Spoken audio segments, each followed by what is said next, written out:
सर्वव्यापक चिद्र स्वरूपाय परात्मने सोपलब्धि प्रसिद्धाय ज्ञानानंदात्मने नमः समेसाराय स्वानुभूत्या च काशते चित्स्वभावाय भावाय सर्वभावान्तरिक्षे।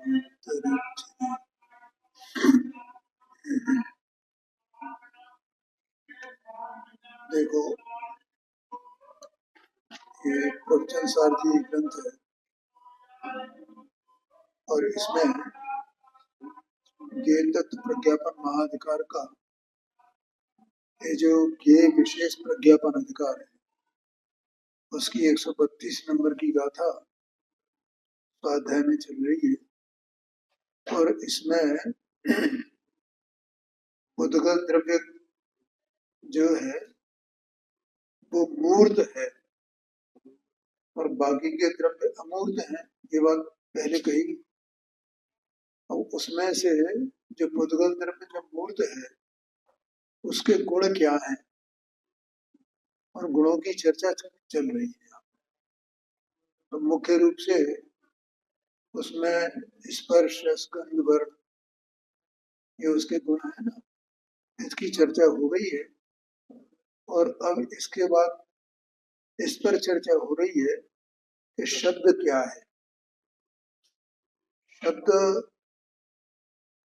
क्योंकि ये कहा गया स्पर्श स्कंद वर्ण ये इंद्रिय ग्राह्य है, ठीक है।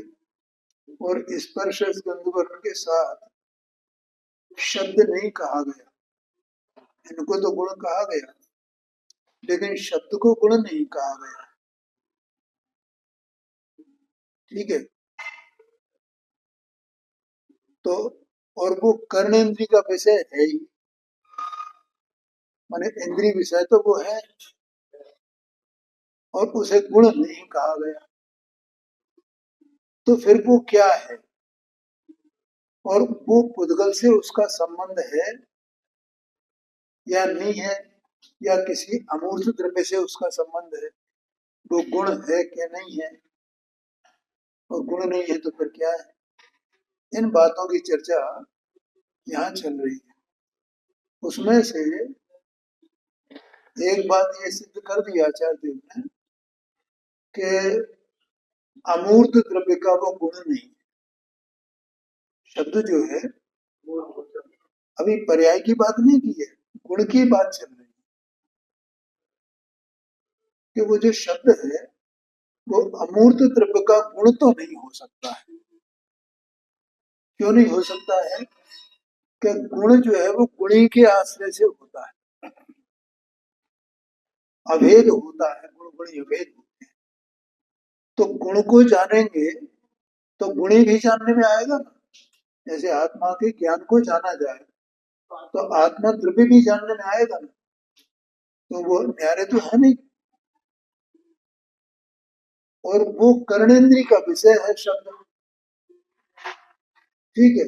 तो इसका मतलब वो कर्णेंद्रिय का विषय होने से वो मूर्तिक तो होना चाहिए और अमूर्त का उसे मान है, गुण मान है, तो फिर अमूर्त जानने में आ जाएगा इंद्रिय से।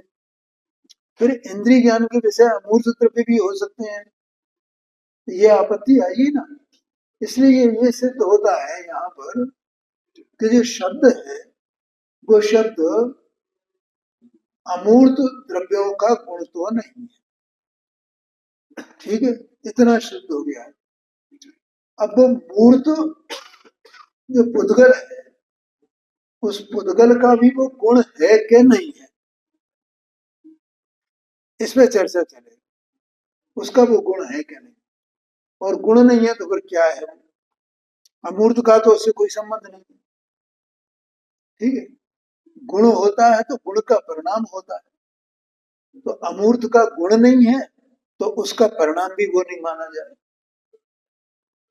बोलो ख्याल में आया। अब जो मूर्त है पुद्गल द्रव्य तो उसका वो गुण है कि नहीं है। अगर वो गुण हुआ तो उसकी पर्याय होगी, और यदि वो गुण भी नहीं है तो पर्याय तो हो सकती है ना, क्योंकि अपन जो इंद्रियों से ग्रहण करते हैं तो उनके स्पर्श गंध वर्ण ये जो है ना, तो इनकी पर्यायों को ही तो अपन जानते हैं ना। पर्यायों से उनके गुणों का निश्चय करते हैं और गुण से उसके द्रव्य पने का निश्चय करते हैं। ये चर्चा आगे आगे आगे गाथा 2 गाथाएं आ रही हैं, उसमें ये चर्चा आएगी। हाँ, तो वो जो पुद्गल में जो गुण है उन्हीं की वो पर्याय है, ये सिद्ध करना है। पुद्गल में जो गुण है, हाँ, उन्हीं की पर्याय है।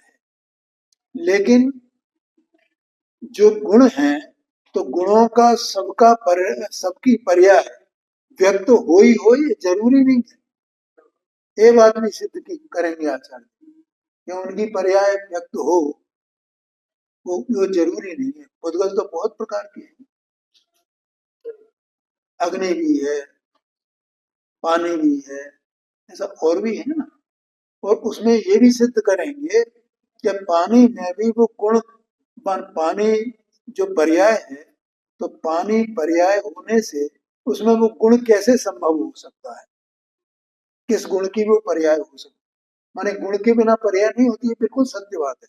उसकी भी सिद्धि करेंगे यहाँ पर कि किस प्रकार से वो पानी जो है वो पर्याय है पुद्गल की, और उसमें ना रस है न उसमें गंध है, और वो पुद्गल की पर्याय तो स्पष्ट है ना,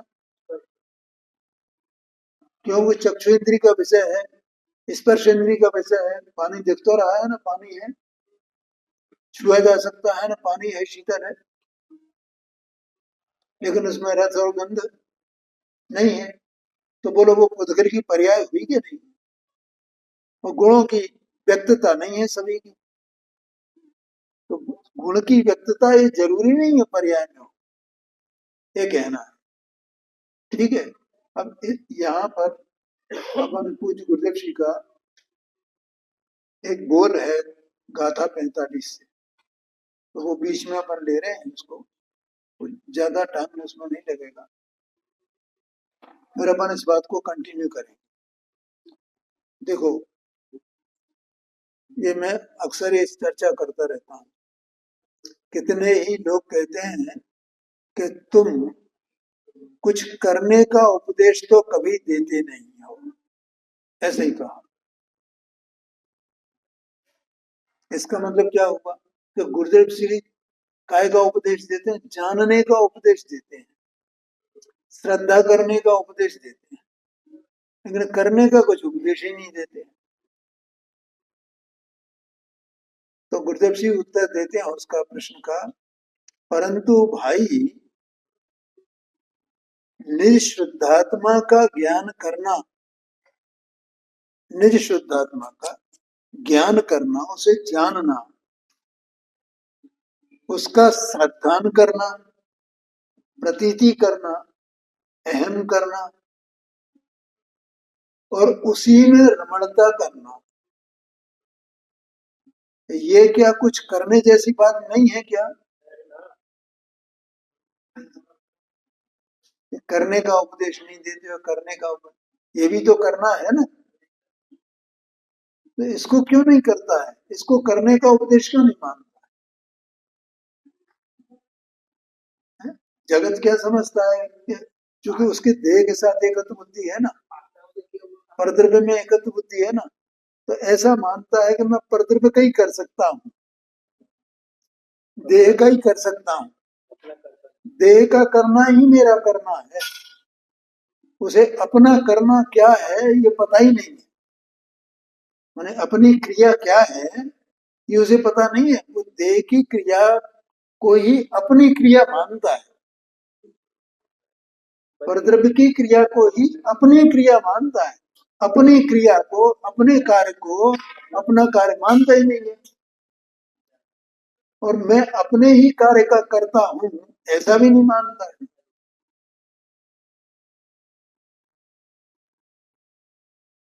अरे मात्र यही करने लायक है, करने लायक तो यही है ना। आगे गुरुदेव जी में कह रहे हैं, तो ये बात मैं कई बार कहता हूँ, आत्मा स्वयं सत्स्वरूप वस्तु है, असंख्यात प्रदेशी देह प्रमाण देह से भिन्न अरूपी वस्तु है, दर्शन ज्ञान चेतनामय वस्तु है, आनंदमय चित वस्तु है, ऐसी स्वतंत्र सत्तावान पदार्थ है कि नहीं वस्तु है। तो वो जो वस्तु है, तो वो परद्रव्य का कार्य कैसे करे, और ये भी स्वयं स्वतंत्र सत्तावान पदार्थ, तो दोनों पदार्थ न्यारे न्यारे है ना। तो ये पदार्थ उसका कार्य कैसे करे,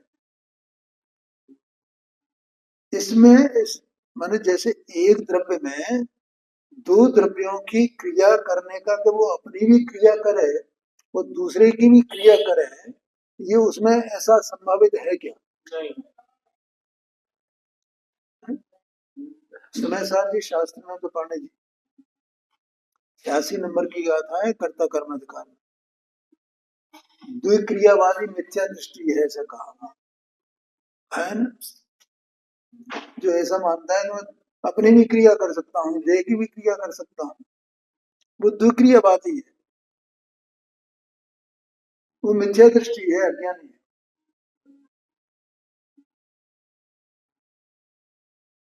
तो यहाँ कहते हैं आत्मा अन्य का कुछ कर सके ऐसी योग्यता आत्मा में है ही नहीं। बोलो पांडे जी, क्या मैं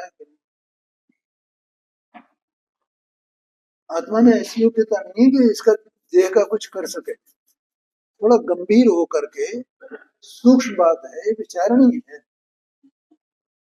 और इसकी जो क्रिया कौन करता है, कौन करता है, ऐसे यही प्रश्न बार बार आता है ना। हाँ, तो सत को नहीं पहचाना है तो कौन करता है? मैं ही तो करता हूँ, मैं ही तो करता हूँ, मैंने ये ऐसा कर दिया ना, मैंने ये ऐसा कर दिया। हाँ, मैं नहीं करता तो कैसे होता? मैंने किया ऐसा मानता है। मैं हाथ पैर चलाता हूँ तब हाथ पैर चलते हैं। अरे भैया, जब पैर नहीं चलते हैं तब कौन चलाता हूँ? तब करो, चलाओ उसको, नहीं चला पाता है। तो इसका मतलब ये अभी भी चल रहे हैं तो वे अपने स्वकारण से स्वयोग्यता से चल रहे हैं या जीव के चलाए चल रहे हैं? बोलो भाई, स्व की योग्यता से चल रहे हैं। ये बात हर समय ध्यान देने योग्य है, हर समय। जीव तो इसमें बड़ा केवल जो असंख्यात प्रदेशी जीव है ना, और इसमें मैं कई बार ये बताता हूँ कि इसके प्रदेश और ये पुद्गल के परमाणु कैसे हैं, एक दूसरे में घुसे हुए बिल्कुल। क्या कहा? ऐसा नहीं है कि ये खोल ऊपर से हो और अंदर इसमें बोलो, जैसे वो फुग्गे में वो हवा भर दी जाए, उस तरह नहीं है ये। इस तरह खाली डिब्बा, खाली बोतल, खाली सब खाली है, उसमें कुछ है नहीं, कोई है नहीं, ऐसा नहीं कह सकते। हाँ, ऐसा नहीं कह सकते, ऐसा नहीं है। उसमें हवा भरी है ना फुग्गे में, तो हवा भर गई, तो ऐसे आत्मा आत्मा भरी हुई है कैसे? कि नहीं है। देह के परमाणु और आत्मा के प्रदेश बिल्कुल ऐसे बंधे हुए हैं आपस में, असंख्यात प्रदेश, एक एक प्रदेश में अनंत अनंत परमाणु है। देखो कैसे बंधे हुए हैं। और तो भी वे जो ये परमाणु है ना, आत्मा के किसी भी कार्य को बाधित नहीं करते, उसमें हस्तक्षेप नहीं होता। और आत्मा के प्रदेशों का इस पुद्गल की क्रिया में, पुद्गल के परिणमन में कोई हस्तक्षेप नहीं है। कैसी विचित्रता है ये। हाँ, नहीं करते हैं। पहले इस विचित्रता को जाने, पर क्या गजब बात है ये। ठीक है। तो और अपने अपनी सत्ता स्वरूप है, अपनी अपनी सत्ता स्वरूप है। और इसी विचित्रता के कारण से कि वे इस प्रकार से हैं, ये जीव अपने को बस ऐसे मानता है, क्योंकि इसके प्रदेश में जो परिस्पंदन हो रहा है, जो हरकत हो रही है जरा भी, तो उससे इसमें हरकत होती है। लेकिन इसमें हरकत होती है उसकी योग्यता से होती है, इसके अपने उपादान से होती है। जीव का प्रदेशों का हलन चलन तो उसके हलन चलन में निमित्त मात्र है। इसका हलन चलन इसकी योग्यता के अनुसार है। और ये सब जितनी क्रिया है अपनी, सब वो हलन चलन में आ जाती है भैया। कौन सी क्रिया? बोलने की, उठने की, बैठने की, आने की, जाने की, नहीं उठने की, नहीं बैठने की, दर्द होने की, रोगी होने की, निरोगी होने की, आहार की, निहार की, जो भी क्रिया है वो सब किसकी है? सब पुद्गल में ही है ना, सब पुद्गल में ही है ना। पूजा करने की, प्रक्षाल करने की, ये जो क्रिया चल रही है, भोजन करने की, भोजन न करने की, भूखा रहने की, प्यासा रहने की, मौन रहने की, बोलने की, किसकी क्रिया है वो? और कौन कर रहा है उसको? ये जीव समझता है मैंने मौन ले लिया, मैं भूखा रहा, मैंने भोजन किया। उसी की क्रिया उसकी ना। बोलो भैया, मैंने दिन में भोजन किया, मैंने रात्रि भोजन का त्याग किया, मैंने पानी छान के पिया, मैंने अनछने जल का त्याग किया, ऐसा ये मानता है। पर भैया ये जीव तो केवल उस क्रिया संबंधी विकल्प करता है, उस क्रिया का करता नहीं है। क्या कहा? वैसा करने का विकल्प करता है, और वो क्रिया यथायोग होए तो और नहीं होए तो। बोलो। देख नहीं रहा ना, तो विकल्पों में हाँ, हाँ जी, ज्यादा हाँ, वहाँ वो अपनी अपनी सीमा को नहीं पहचानता। क्या नवीन भाई, विचार करना भैया, तुम कहते हो विचार कर रहे हैं। बात समझ में तो आ रही है, बिल्कुल लग रही है, लोग बैठ। कोई बात नहीं है। हाँ हाँ, रुचि होगी तो बैठेगी भी, बात भी जम भी जाएगी। मतलब अभी जम तो रही है, हाँ बात तो ऐसी है, बात तो ऐसी है। लेकिन अभी श्रद्धा में वो दृढ़ता नहीं है क्या? नहीं ऐसा ही है, ब्रह्मांड पलट जाए, मैं करता ही नहीं हूँ इसकी क्रिया को। हाँ जी, हाँ, समझ में आया। तो ये सब पुद्गल की क्रिया है, जीव का विकल्प है। जीव विकल्प नहीं करता है ये बात नहीं है, जीव विकल्प करता है। लेकिन भाई इस विकल्प को उस क्रिया से मत जोड़ो। है? तुम रात्रि भोजन नहीं करते हो, तो तुम्हारे रात्रि भोजन न करने का जो विकल्प है, वो विकल्प तो तुम्हारा है। वो रात्रि भोजन नहीं हुआ, वो तुम्हारा विकल्प नहीं, नहीं, वो तुम्हारा नहीं है, वो पुद्गल की क्रिया है। आया कि नहीं आया ख्याल? देखो, जब कोई जीव, कोई त्यागी व्रती हो, मुनि हो, साधक हो, सच्चा साधक हो, और जब अंत समय आता है, समाधि मरण करता है वो साधक, तो समाधि मरण में कैसे कैसे विकल्प आ सकते हैं पता है आपको?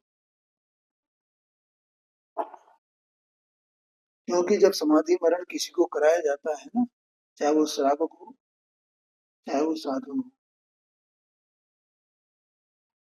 तो वहां मतलब जो भोजन पान है ना उसका यथा योग्य, कि पहले ये खाना बंद करना, फिर ये छाछ, फिर दूध देना, फिर छाछ देना, फिर पानी देना, ये सब प्रक्रिया चलती है उसमें। तो गुरु का अंत समय आता है तब, मतलब ये लगे कि अब ये असाध्य है, ये ठीक नहीं हो सकता है, और इसको जैसे वे अनुभवी होते हैं ना, निर्यापक जो होते हैं वो, माने उसको समाधि मरण कराने वाले, तो वे अनुभवी होते हैं, तो वे उसके हिसाब से उनको ये मालूम पड़ जाता है कि अब इनका ज्यादा समय नहीं है, 2 दिन का 4 दिन का इनका काल रह गया है, तो उनको वो समाधि मरण कराते हैं। तो अब समाधि मरण में उनका जो सम्यक दर्शन था, सम्यक ज्ञान था, और सम्यक चारित्र जो था, वो उतना का उतना वैसा का वैसा बना रहे अंत समय तक, अंत अंतिम क्षण तक। ये वो निर्यापक आचार्य वो ये प्रयत्न करते हैं, करुणा पूर्वक, दया पूर्वक, ठीक है। अब वो तो उनको इस प्रकार से करते हैं। अब मान लो उस साधक को भूख लगाकर भोजन करने का विकल्प आ जाए, तो वो विकल्प तो आया, लेकिन भोजन तो नहीं हुआ ना। भोजन हुआ क्या? नहीं हुआ। आ सकता है, वो पढ़ो आप चरणानुग, जहाँ समाधि मरण का जो संलेखना का जो वो चैप्टर है ना, इसमें रत्न श्राव का 4वां सागा धर्मामृत, इसमें पढ़िए आप, देखिए पानी का, भोजन का ये विकल्प आ सकता है। और वहां श्रद्धान ये है कि मैं भोजन नहीं हूँ, भोजन करने वाला नहीं हूँ। श्रद्धान ज्ञान ये बैठा हुआ है, जैसे एक क्षपक हो, शायद सम्यक दृष्टि हो क्षपक माने, तो उसके श्रद्धान और प्रतीति है कि नहीं वैसी, लेकिन ऐसा विकल्प उसे आ सकता है, ये लिखा हुआ है वहां। क्यों? वो शरीर की अशक्तता, शरीर की अवस्था है ना ऐसी, और ऐसा जीव के विकल्प का और शरीर की अवस्था का ऐसा निमित्त नमित्त भाव है। लेकिन भोजन करेगा क्या? वो भोजन होएगा क्या उसे? तो भोजन नहीं हुआ है, विकल्प आ गया है, प्यास का पानी का विकल्प आ जाए, लेकिन विकल्प आया, लेकिन पानी नहीं मिला, पानी नहीं पिया। तो विकल्प, मुझे तो ये बताना है कि विकल्प न्यारा है, वो आत्मा की अवस्था में है, और जो क्रिया होती है वो देह की क्रिया है, उनका दोनों का निमित्त निमित्त भाव। समझ में आया कि नहीं? भैया ये तो मतलब बिल्कुल हर एक जो अपन जितने मुमुक्षु है ना, जैसे इन्होंने कहा हरीश ने भी, कि समझ में तो आती, समझ में बिल्कुल इसको अंतरस्थ कर लेना चाहिए कि ऐसा ही है। लेकिन हमारी परिणति में ये बात बैठ नहीं रही है, इसकी श्रद्धा नहीं हो पा रही है, दृढ़ता नहीं आ पा रही है, लेकिन वस्तु स्वरूप तो ऐसा ही है। और दृढ़ता कब आएगी? जब ये आत्मा अपने को बिल्कुल निराला, अकेला, परिपूर्ण, निरालंब ऐसा अनुभव करेगा, और देह भिन्न है ऐसा अनुभव करेगा, और दोनों के द्रव्य गुण पर्याय न्यारे न्यारे हैं, ऐसी उसे प्रतीति आ जाएगी, तो वो दृढ़ हो जाएगा। लेकिन अभी ऐसा ही तो है ना कि जीव ये पुद्गल की क्रिया कर सकता है, जिस समय क्रिया हो रही है उस समय ये जीव करता है क्या? नहीं करता है, ये बात है। ऐसा समझना, ये बिल्कुल इन्होंने बहुत बढ़िया बात कही, वो विकल्प करता है जीव की, ये जो सीमा है वो इसके विकल्प होता है बस, विकल्प के बाहर कुछ भी नहीं। तो इतनी बातें समझना भैया इसके संबंध में है, कि एक तो ये कि ये आत्मा और देह के परमाणु किस प्रकार से, आत्मा के प्रदेश और देह के परमाणु, तो भी न तो देह के परमाणु जो है वे खंडित होते हैं, उनकी दशा वैसी की वैसी बनी रहती है, और न आत्मा के प्रदेश खंडित होते हैं कि वो बट जाते हों कहीं, हैं कहीं बट गए वे या नहीं, वे अखंड ही पड़े हुए, ऐसी दशा होने पर। और वो अखंड पने अपने अनंत गुणों को धारण किए हुए वैसा का वैसा विराजमान है, और इस प्रकार से रहने में आत्मा को इसके मात्र इतने से कोई दुख नहीं है, कोई व्याकुलता भी नहीं है। क्या कहा पांडे जी? आत्मा के प्रदेश इस प्रकार से है ना, तो उससे आत्मा को कोई दुख भी नहीं है, कोई बाधा भी नहीं है। क्योंकि अगर बाधा हो, दुख हो, आकुलता हो, तो वो अनंत परमात्मा को भी होना चाहिए। क्योंकि अनंत परमात्मा का जो द्रव्य है वो उनकी देह में वैसे ही है जैसे हमारे। अगर दुख होता तो बताना चाहिए उन्होंने कि ये दुख होता भी है इसमें, पर दुख कोई होता नहीं इसके।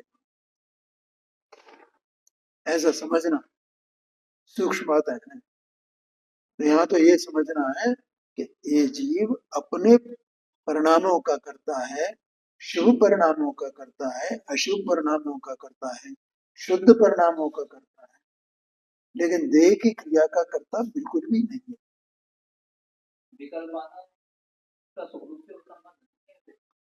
वो अलग बात है। विकल्प आना क्या है? विकल्प आए ना, हाँ जी,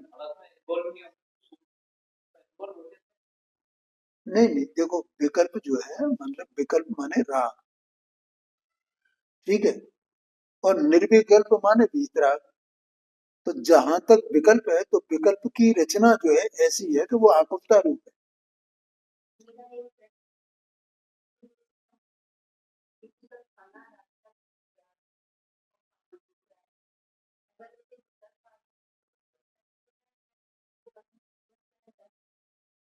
अब वो तो भगवान जाने जो भी होगा, अपने क्या है उससे, उस समय जैसा परिणाम, और वो भी परिणाम होने योग्य तो होएगा, नहीं होने योग्य तो नहीं होएगा। वस्तु है ना, उसका परिणाम है भाई। अब जब उनको हो जाता है तो अपने अपन किस खेत की मूली?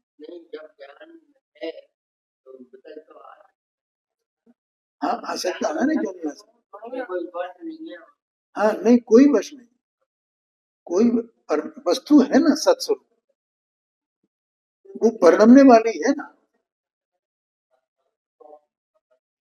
परिणमने वाली है ना वस्तु, और कर्म का उदय उसमें निमित्त है ना।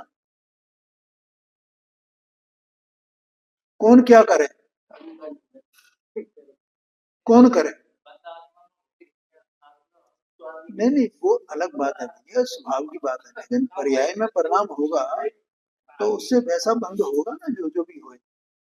लेकिन यहाँ तो क्या कहना है कि वस्तु सत्स्वरूप है ना, परिणमन करने वाली है ना, और उसके शुभाशुभ परिणाम होते हैं ना, और उसका कर्म निमित्त है ना। कौन करा, कौन करे? वस्तु है, परिणमन कर रही है। अब जो भी हो शुभ अशुभ परिणाम,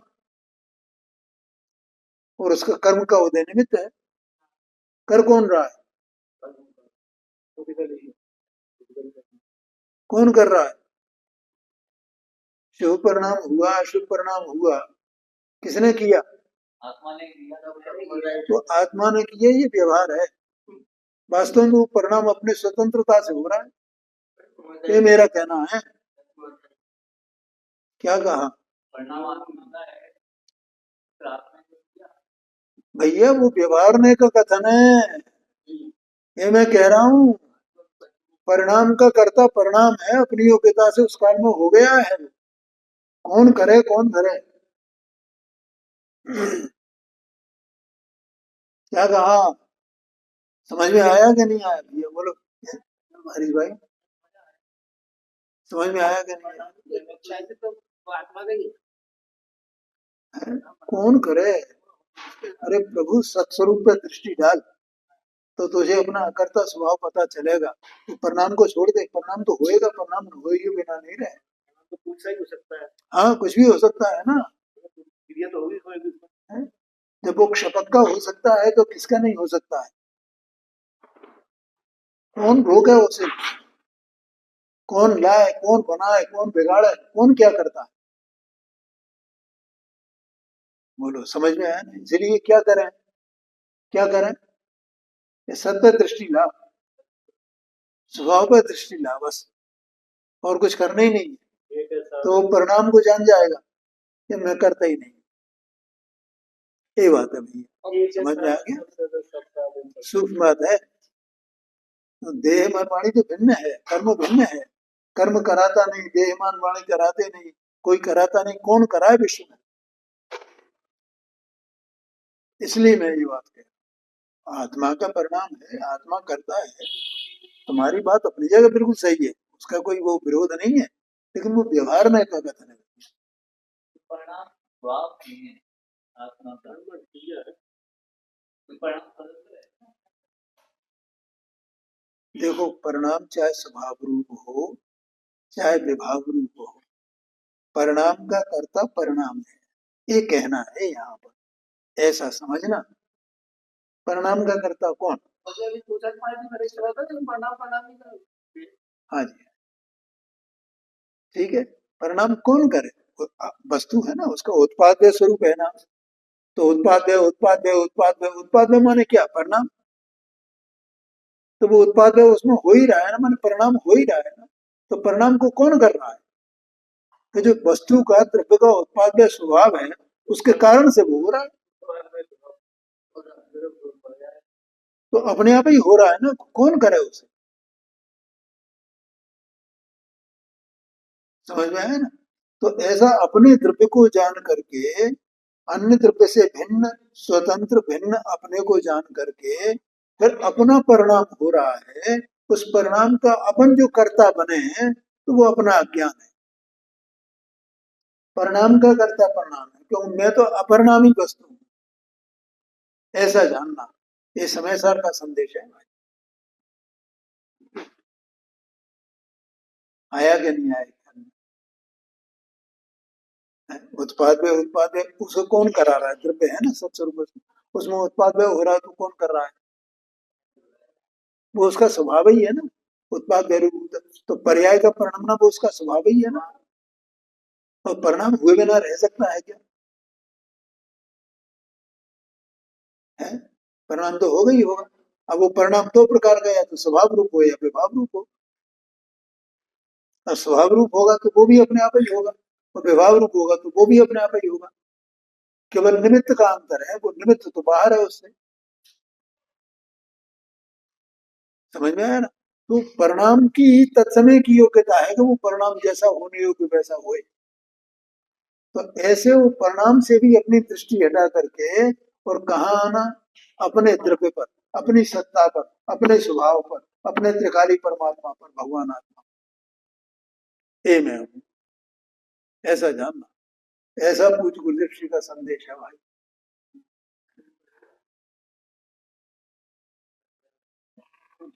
देखो अब यहाँ पर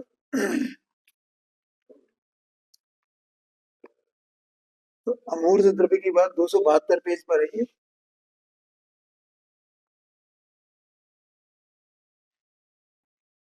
एक पैरा हो गया था कि दो पैरा हो गए थे इसके?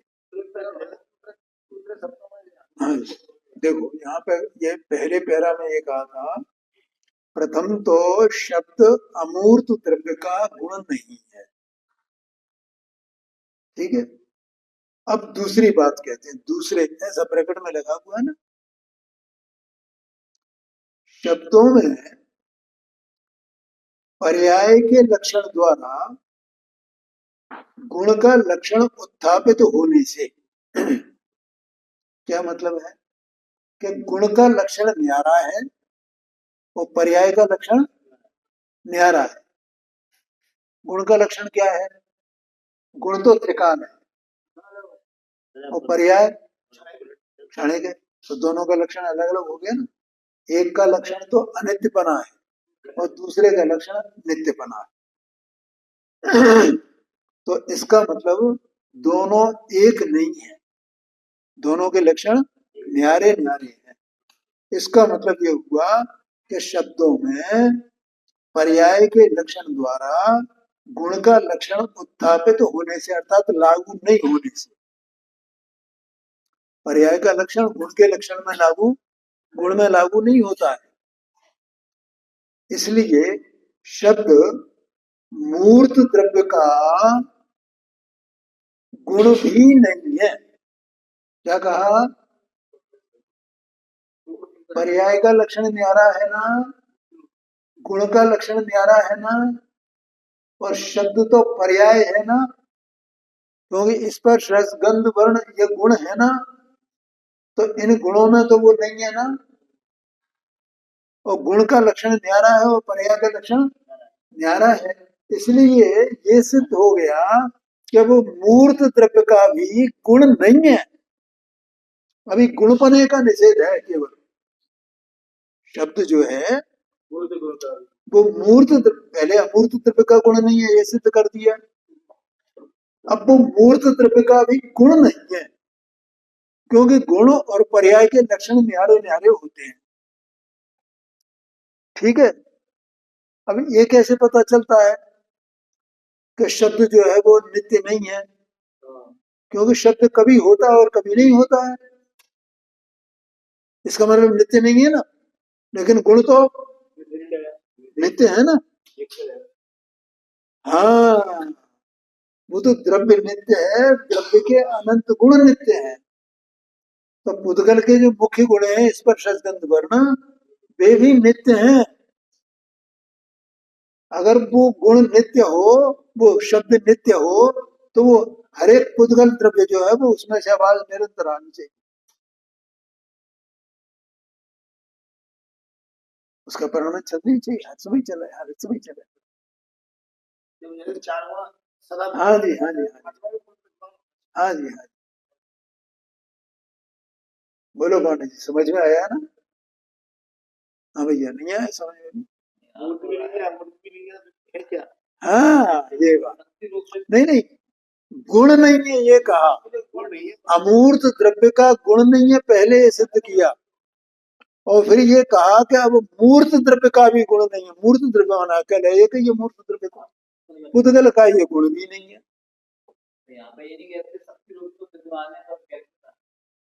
नहीं, ये नहीं कहेंगे, व्यक्तता नहीं है, ये नहीं कहेंगे। वो शक्ति रूप से विद्यमान वो गुण है ही नहीं, ये कहना है आचार्य देव को, गुण नहीं है वो, ये कहते हैं। और व्यक्तता तो सबकी होती है, लेकिन वो व्यक्तता माने प्रकटता अपने ज्ञान का विषय बने और न बने, ये अलग बात है। और उसी को व्यक्तता कहा जाता है जो अपने ज्ञान का विषय बने, इंद्रिय ज्ञान का विषय बने, इंद्रिय ज्ञान का उद्गल के संबंध में। समझ में आया ना? देखो, तो मूर्त द्रव्य का गुण भी नहीं है। अमूर्त द्रव्य का गुण तो नहीं है, लेकिन मूर्त द्रव्य का भी गुण नहीं है। पर्याय का लक्षण कादाचित चित्पना है, माने अनित्यपना, माने कादाचितपना माने कभी हो और कभी नहीं हो, इसका नाम है कादाचितपना। और गुण का लक्षण नित्यपना है। इसलिए शब्द में अनित्यपने से, शब्द तो अनित्य हो गया ना, सिद्ध हो गया ना, शब्द नित्य नहीं है ना। नित्यपने के उत्थापित होने से, अर्थात शब्द में नित्यपना लागू नहीं होता है, अर्थात शब्द कभी कभी ही होता है और नित्य नहीं है। इसलिए शब्द वह गुण नहीं है। ठीक है। जो वहां नित्यपना है वह उसे उत्पन्न करने वाले उद्गलों का और उनके स्पर्शादि गुणों का ही है। क्या कहा? ये जो नित्यपना है ना द्रव्य में, जो नित्यपना है वो काय का है? वो द्रव्य का है और गुणों का है, लेकिन पर्याय का नित्यपना तो नहीं है। क्या भैया, ये उत्तर आ गया ना? वो अनित्य है, पुद्गलों का और उनके स्पर्शादि गुणों का ही है। क्या चीज? नित्यपना, शब्द पर्याय का नहीं। नित्यपना शब्द पर्याय का नहीं है। इस प्रकार अति दृढ़ता पूर्वक ग्रहण करना चाहिए। ठीक है भैया। और यहां से ये भी दृढ़ता पूर्वक ग्रहण करना चाहिए कि शब्द जो है वो अमूर्त अमूर्त द्रव्य का गुण नहीं है ना, तो गुण ही नहीं है तो अमूर्त द्रव्य की पर्याय कैसे हो सकती है? और जीव कैसी वस्तु है? अमूर्त है कि मूर्त है? अमूर्त है जीव, परमार्थ से, स्वभाव से जीव वस्तु अमूर्त है। तो शब्द जो है वो इसका गुण नहीं है और उसकी पर्याय भी नहीं है। ख्याल में आया कि नहीं? पर्याय क्यों नहीं है? इसलिए पर्याय नहीं है शब्द आत्मा की, जीव की, क्योंकि अगर वो पर्याय हो, वो पर्याय आत्मा की हो, तो पर्याय से जैसे द्रव्य जाना जाता है, पर्याय से पर्याय का जो कारण गुण है वो जाना जाता है, और गुण से वो द्रव्य जाना जाता है। हाँ जी, हाँ जी। तो वो कर्णेंद्रिय का विषय है ना शब्द। तो अगर शब्द अमूर्त आत्मा का गुण होता, पर्याय होती, तो वो आत्मा जानने में आ जाता कर्णेंद्रिय से। इसलिए वो शब्द जो है वो पुद्गल की पर्याय है। इसका मतलब अपने यहाँ ये पिंड में ये जो वाणी निकलती है वो आत्मा का गुण नहीं है, आत्मा की पर्याय नहीं। पर्याय नहीं माने आत्मा का कार्य नहीं है। हाँ, ये बात समझना भैया। और जैसे वो आत्मा का कार्य नहीं है, ऐसे ही जो शरीर की जितनी क्रियाएं हैं, कार्य हैं, वे आत्मा के नहीं है। ऐसा समझना, जो भी थोड़ी देर पहले अपनी चर्चा चली थी, ऐसा बराबर समझना भैया। बहुत मुश्किल है। देखो भाई, अपन यहां तक आ गए हैं। क्या कहा? जैसे मान लो पूज्य गुरुदेव जी का व्याख्यान चल रहा है, पांडे जी, और बहुत लोग बैठे हुए, अपन सब लोग उसमें शामिल हैं, और गुरुदेव जी का व्याख्यान चल रहा है, तो अपन वहां तक पहुंच गए ना। अब हमें व्यवहार से देखा जाए तो जो करने योग्य कार्य है वो हो गया ना। गुरुदेव के सामने पहुंच करके मान लो हम सोनगढ़ गए, वो सोनगढ़ में बैठे हैं, वो गुरुदेव का व्याख्यान चल रहा है, तो वहां के हमें रात्रि में भोजन मिलेगा? हमें अनछना जल कब मिलेगा? नहीं मिलेगा। हम वहां सेवन ही नहीं करेंगे। और मंदिर तो वहां है ही ना, और व्याख्यान वो भगवान की वाणी ही है ना जिस पर वो व्याख्यान कर रहे हैं ना। तो वहां तक हम पहुंच गए ना। अब कौन सी हमारी क्रिया शेष रहती है? हमारी वर्तमान योग्यता के अनुसार जो करने योग्य बाहर की क्रिया है वो तो हमारे है ही ना। अब क्या प्रश्न रहा, अब कौन सी क्रिया हमें करनी चाहिए? शाबाश। जानना चाहिए, ज्ञान क्रिया करना चाहिए। कोई क्रिया और कोई करने योग्य ही नहीं है। वहां पहुंच गए तो हमको ज्ञान करना चाहिए, वस्तु स्वरूप को ज्ञान करना चाहिए। ये शेष रह गई है, वही करने योग्य है, वो अपनी क्रिया है, ऐसा समझ। तो इस प्रकार से यहाँ पर ये सिद्ध हो गया कि ये जो शब्द है वो अमूर्त द्रव्य का गुण नहीं है, वो पर्याय हो सकती है, और वो पर्याय ही है। इसके लिए आगे जो चर्चा चलेगी वो अपन कर लेंगे, समय हो गया।